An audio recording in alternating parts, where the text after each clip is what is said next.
What do a Black Christian woman and a Jewish white guy have in common? We're both seasoned marriage counselors, both married to other people, and we're loaded with straightforward practical tools to change your marriage for the better today. Welcome to the Better Marriage Podcast.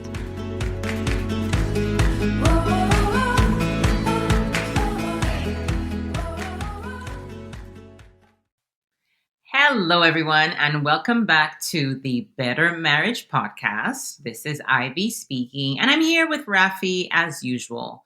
Today, we're going to be talking about something wonderful called active listening. You might have heard about it before, or maybe not. So, Raffi, what exactly is active listening? Great question. I want to tell you that because active listening has such a sort of a therapy buzz about it, I've actually started using a different term, which is my souped up version of active listening, which is called empathic dialogue, which actually tells you a bit more about what it is. We are going to dialogue in an empathic way. So active listening or empathic dialogue is where I'm going to listen to you and I'm not going to talk. It's great. Not that I don't talk at all, but if you and I are talking, let's say you come to me and you have some issue, especially this is really useful if you have something you're annoyed about with me or something I did or some issue with the relationship. So the way we're going to do this is you're talking and I'm listening. Not we're both sharing our opinions. If two people are sharing their opinions, nobody is listening. And that looks like a game of verbal ping pong really quickly. So you are the speaker and I'm the listener, right? So active listening means I'm really paying attention and listening and not just going to share my opinion. There are a couple of things that I can do as the listener that will help. And there's some things that I should not do as the listener. So what are some common pitfalls you would say, Ivy, of like ways that people mess up their listening role? They're interrupting all the time. So before the person can even get the sentence out, they're interrupting. They're not focused on what the other person is saying. They're more focused on what they want to say and getting their opinion right.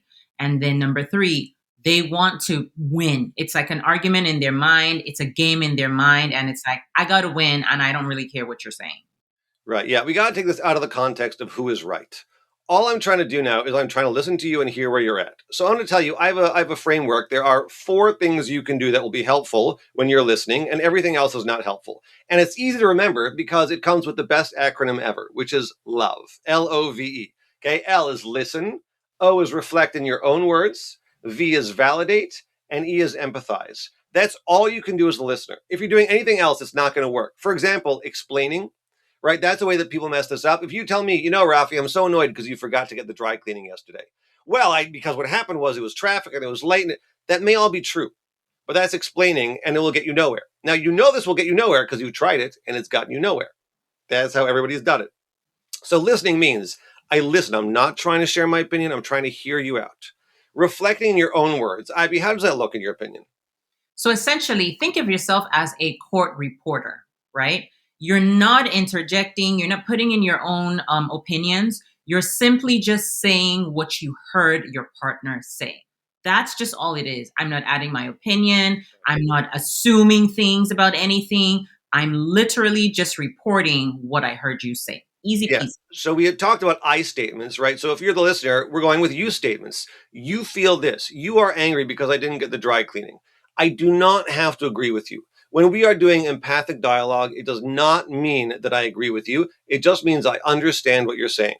I'll reflect in my own words, because if I parrot back what you just said, it's very annoying, right? If someone says to me, Raffi, I'm really irritated because you were rude to me yesterday. And I said, yes, you're really irritated because I was rude to you yesterday. It sounds very obnoxious. It does not go down well. But if I say, I can see that you're a little bit upset because you didn't like the way I behaved. Now I'm listening. And that's really important here. So then validation is next. Validation just sounds like, yeah, that makes sense. I can understand that you would feel that way. I may not agree. I'm not saying we're not getting into an agreement or not. I'm saying I don't have to agree, but I can understand why you'd feel that way. If you thought that I did this, whether or not I did it, you would feel angry. Sure, that makes sense. And empathy sounds like this. Oh, that sucks. Oh, I'm sorry that happened to you. Right? So that's all we have to do. Now, people think that about how are we going to solve this, how are we going to fix this? Let me tell you, this is 80% of fixing a problem. If you have listened, reflected, validated, empathized, things are in a much different place. You may not have a solution in front of you, but the conversation is different. We're no longer at each other's throats. We are working together, and that makes a huge difference in the conversation. Yeah, empathic listening just it softens the conversation. So you're not coming at it as two adversaries. You're coming at this as partners. Yeah, Partners who can sit with each other, partners who can hear each other, partners who can understand each other, and eventually you'll come to a place of mutual agreement if that's possible, because not all right. disagreements can actually be solved, and that's okay. Yeah, not there's a lot of disagreements you'll have that don't have a good solution. Right? I had a couple come to me once and they didn't know if they were going to have another child or not. And they were arguing about whether to have another child. There is no having half a child. They could not have like just the legs or just the torso or something. That wasn't an option. But within a few sessions of changing the way they talk about it, they felt like they were doing it together again. And that's the important thing.